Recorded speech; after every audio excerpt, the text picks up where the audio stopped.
Hello friends, welcome to सफलता मंत्र। शाम की क्लास में एक बार फिर से आप सभी लोगों का बहुत बहुत स्वागत करते हैं। दोस्तों, थोड़ी सी इंटरनेट कनेक्शन प्रॉब्लम की वजह से आपको प्रॉपर क्लासेस नहीं दे पा रहे हैं। आप सभी लोग आज की क्लास से तुरंत जुड़ जाइए और साइंस के जो इंपॉर्टेंट क्वेश्चंस हमने आपको पिछली क्लासेस में दिए थे उसके नए पार्ट के आगे के क्वेश्चंस को हम लोग इस क्लास में कवर करेंगे। तो आप लोग क्लास को एंड तक जरूर देखिएगा, अपने सभी दोस्तों के साथ शेयर करिएगा, चैनल को सब्सक्राइब करना मत भूलिएगा और इसके सभी पिछले पार्ट्स को जरूर देख लीजिएगा। दोस्तों, साइंस के इंपॉर्टेंट क्वेश्चंस हैं, सुपर टेट प्राइमरी और जूनियर दोनों के लिए ही बहुत ही चुनिंदा क्वेश्चंस आप सभी लोगों के लिए लेकर आते हैं। क्वेश्चंस हमने आपको पिछली क्लास में करा दिए थे, अगर आपने ना देखे तो इनको जरूर देख लीजिएगा और तैयार कर लीजिएगा। आज हम लोग आगे बढ़ेंगे और इसके आगे के सिलेक्टेड क्वेश्चंस को देखेंगे। तो इसमें आपका पहला क्वेश्चन आपके सामने आज का आ चुका है। देखिए जल्दी से क्या दिया गया है।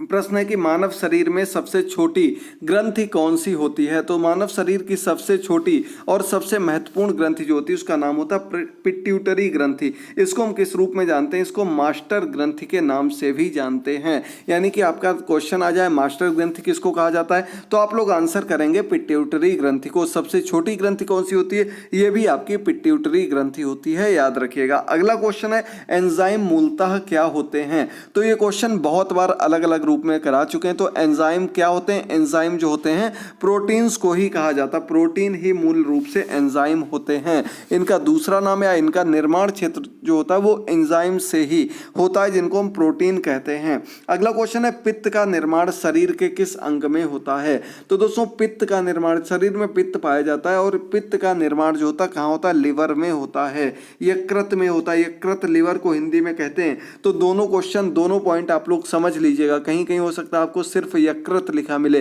तो यकृत हम किसको कहते हैं? लिवर को ही कहते हैं और पित्त का निर्माण यहीं पर होता है, याद रखिएगा। अगला क्वेश्चन आपके सामने आता है।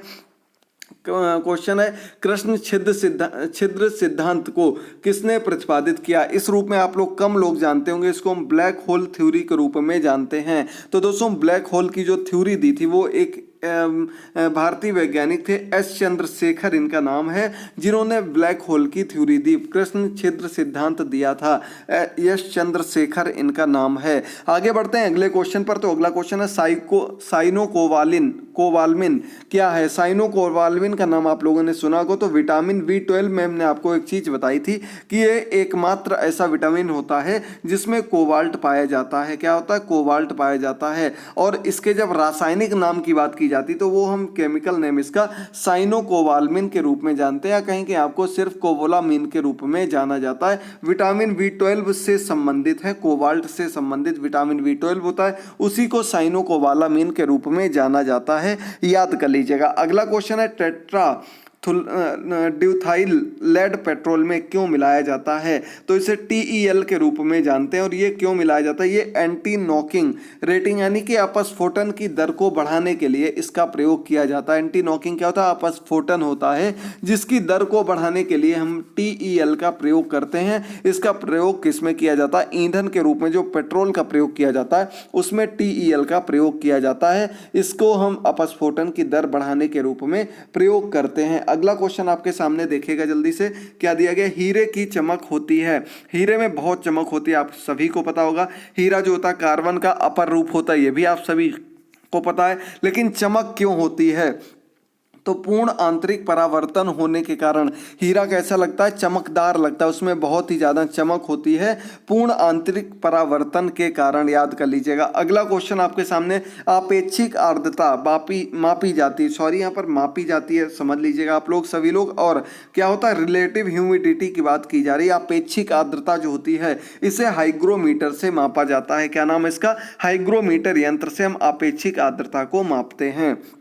अगला क्वेश्चन आपके सामने है रेटिना पर बनने वाला प्रतिबिंब कैसा होता है। तो दोस्तों, जो प्रतिबिंब मनुष्य की आंख की रेटिना पर बनता है वो कैसा होगा? तो वास्तविक होगा, पहली चीज। दूसरी चीज उल्टा होगा और तीसरा वस्तु से छोटा होता है। रेटिना पर जो भी प्रतिबिंब बनेगा, जो भी आपको परछाई दिखाई देगी वो वास्तविक, उल्टी और वस्तु से छोटी दिखाई देती है, याद कर लीजिएगा। अगला क्वेश्चन आपके सामने देखिए जल्दी से। पोलियो का टीका सर्वप्रथम किसने तैयार किया था। तो पोलियो का टीका सबसे पहले जो तैयार किया गया, सबसे पहले जो टीका बनाया था वो जॉन साल्कने ने बनाया था। पोलियो का टीका याद कर लीजिएगा। और अब लगभग पूरी दुनिया जो है वो पोलियो से मुक्त हो चुकी है। हमारा भारत देश भी पोलियो मुक्त देश के रूप में जाना जाता है, याद कर लीजिए। अभी पिछले दिनों नाइजीरिया और साउथ अफ्रीका के कुछ देश थे जो पोलियो से पूरी तरह से निपट चुके थे। इसके बाद पूरा विश्व पोलियो ग्रस्त से निपट चुका है। अगला क्वेश्चन आपके सामने, गोबर गैस का मुख्य संघटक क्या होता है? गोबर गैस, गोबर को सड़ा करके जो गैस बनाई जाती है वो आपका मुख्य रूप से इसमें मीथेन होती है, मेथेन भी इसको कहते हैं। मेथेन गैस जो होती है मुख्य रूप से इसमें पाई जाती है, क्योंकि कहीं भी सड़ी गली चीज़ हो, कोई भी आपको सड़ान यानी कि कोई भी चीज़ जब ज़्यादा समय तक सड़ती रहती है तो वहाँ से आपके मेथेन गैस का रिसाव होने लगता है, वहाँ पर मेथेन गैस स्वतः ही उत्पन्न होने लगती है। तो गोबर गैस को ईंधन के रूप में प्रयोग करने के लिए इसे एक यंत्र बनाया गया, गोबर गैस संयंत्र। इसमें गोबर गैस को, जिसमें कि कई गैसों का मिश्रण था, उसमें मुख्य रूप से जो संघटक के रूप में मुख्य गैस जो होती है वो मेथेन गैस होती है मुख्य संघटक के रूप में। अगला क्वेश्चन है, हरे पौधों में प्रकाश संश्लेषण की इकाई क्या कहलाती है? तो दोस्तों प्रकाश संश्लेषण की इकाई होती है जिससे हम नाम देते हैं क्वांटोसोम का। तो दोस्तों क्वांटोसोम प्रकाश संश्लेषण की क्रिया का एक महत्वपूर्ण अंग होता है। जो हरे पौधों में हमको क्लोरोफिल पाया जाता है उससे ही रिलेटेड आपका क्वांटोसोम होता है, जो कि प्रकाश संश्लेषण की क्रिया क्या होती है? भोजन बनाने की क्रिया होती है। इसमें आपका प्रमुख इकाई के रूप में कार्य करता है। अब यहां से क्वेश्चन बनता है जिसका आंसर आप लोगों को अधिक से अधिक संख्या में कमेंट बॉक्स में करना है। और हमारा आज का क्वेश्चन है कि प्रकाश संश्लेषण की क्रिया में पौधे कौन सी गैस छोड़ते हैं? कौन सी गैस पौधे छोड़ते हैं, निकालते हैं? क्वेश्चन को फिर से ध्यान से सुन लीजिएगा, समझ लीजिएगा और कमेंट बॉक्स में आंसर करिएगा।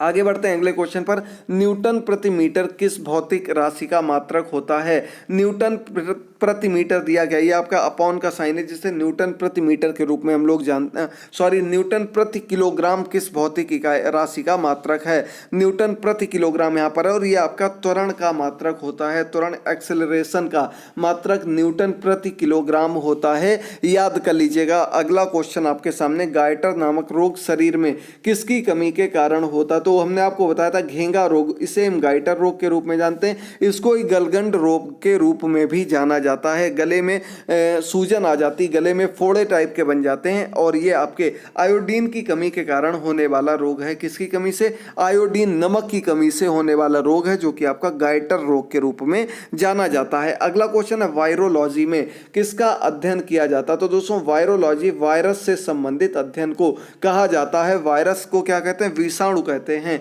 तो विषाणुओं के अध्ययन को हम किस रूप में जानते हैं? वायरोलॉजी के रूप में विषाणुओं के अध्ययन को जाना जाता है, याद कर लीजिएगा। बहुत ही सिलेक्टेड क्वेश्चंस आपको लगातार दे रहे हैं, एकदम एक एक क्वेश्चन को समझाते चलते हैं। इन सभी क्लासेस के लिंक नीचे डिस्क्रिप्शन बॉक्स में दिए गए हैं, उन क्लासेस को जरूर देख लीजिएगा। इंटरनेट कनेक्शन प्रॉब्लम की वजह से क्लासेस में थोड़ी सी प्रॉब्लम हो रही, जल्द ही पूरी प्रॉब्लम रिजॉल्व हो जाएगी। नेट कनेक्शन चेंज किए दे रहे हैं, फिर आपको प्रॉपर सुबह और शाम को लाइव क्लास भी प्रोवाइड करेंगे आपके आने वाले एग्जाम्स के लिए। अगला क्वेश्चन, विटामिन सी का रासायनिक नाम क्या है? अभी आपको विटामिन B12 की बात की थी, अब यहाँ पर आपको बताना विटामिन सी का रासायनिक नाम। तो ये एस्कार्बिक एसिड के रूप में जानता है। विटामिन सी का रासायनिक नाम एस्कार्बिक एसिड होता है। इसकी कमी से स्कर्वी रोग होता है, याद कर लीजिएगा दोस्तों। स्कर्वी रोग विटामिन सी की कमी से होने वाला एक महत्वपूर्ण रोग है। अगला क्वेश्चन है, सामान्य व्यक्ति का अनुशीलन रक्तदाब कितना होता है? यानी कि जो सामान्य व्यक्ति उसका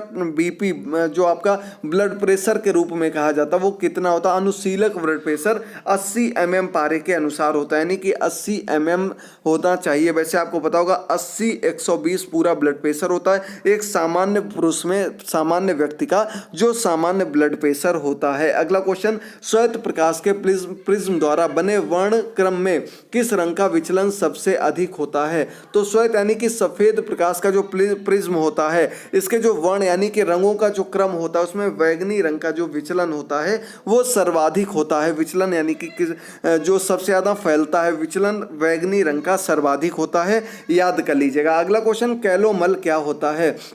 कैलोमल का नाम आप लोगों ने सुना होगा, इसका फॉर्मूला है मर्क्यूरस क्लोराइड। ये आपका कैलोमल का रासायनिक नाम होता है Hd2Cl2, ये इसका आपका फॉर्मूला होता है, याद कर लीजिएगा। अगला क्वेश्चन है सिंदूर का रासायनिक नाम क्या होता है? तो ये आपका मर्क्यूरिक सल्फाइड होता है, Hgs इसका फॉर्मूला होता है। सिंदूर का रासायनिक नाम Hgs और मर्क्यूरिक सल्फाइड के रूप में जाना जाता। अगला बहुत महत्वपूर्ण क्वेश्चन है, झूठा सोना किसको कहा जाता? फूल्स गोल्ड यानी कि मूर्खों का सोना किसको कहा जाता है? तो प्रकृति में पाया जाने वाला आयरन सल्फाइड या आयरन पाइराइट्स के रूप में जाना जाता है, जिसे झूठा सोना यानी कि मूर्खों का सोना कहा जाता है। प्रकृति में पाया जाने वाला आयरन सल्फाइड, याद कर लीजिएगा। आगे बढ़ते हैं अगले क्वेश्चन पर, पेनक्रियाटिक जूस में पाया जाने वाला एंजाइम कौन सा होता है? तो दोस्तों पेनक्रियाटिक जूस में जो एंजाइम पाया जाता है इसे ट्रिप्सिन एंजाइम कहते हैं। क्या कहते हैं? ट्रिप्सिन एंजाइम इसका नाम है, जो पेनक्रियाटिक जूस में एंजाइम पाया जाता है।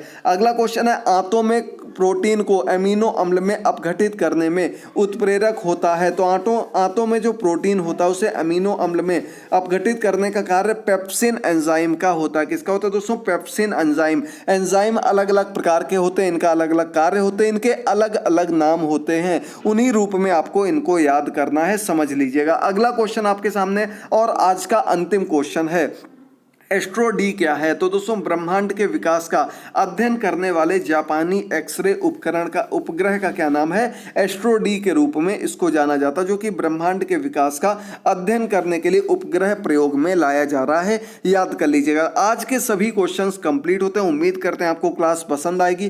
कल सुबह आपको फिर से देंगे इतिहास या फिर करंट अफेयर के एकदम सिलेक्टेड क्वेश्चंस पूरी व्याख्या के साथ। आप लोग उन क्लासेस को जरूर देखेगा, चैनल को सब्सक्राइब करिएगा, बेल आइकन को प्रेस करिएगा। मिलते हैं अगली क्लास में, तब तक के लिए थैंक यू दोस्तों, गुड बाय, टेक केयर।